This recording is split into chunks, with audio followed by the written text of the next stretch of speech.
तर मित्रांनो, आज आपण गाडीचा इंजन माउंट हा केला कसं ओळखायचं. तर आता बघा, ही कार आहे, हिचं इंजन माउंट केलेलं आहे. आपण सेल्फ मारताना जो व्हायब्रेशन येतो ना, त्याच्यावरतीच कळतं. आता बघा गाडी किती व्हायब्रेशन देते.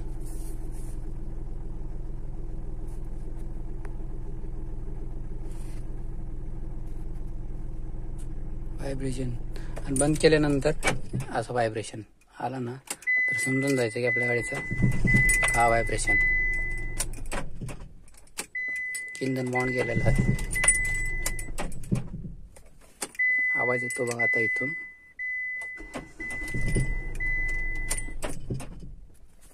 अशा प्रकारे इंजन माउंट केलेला आहे. आपण पण सुद्धा समजू शकता. मेकॅनिककडे जाऊन कोणता इंजन माउंट केला तो चेक करायचा. 3 इंजन माउंट असतात कारला, एक वरती, एक गिअरबॉक्स पाशी, एक साईडला एक असतो. तर धन्यवाद. व्हिडिओ आवडला असल्याने लाईक करा, चॅनलला सबस्क्राईब करा.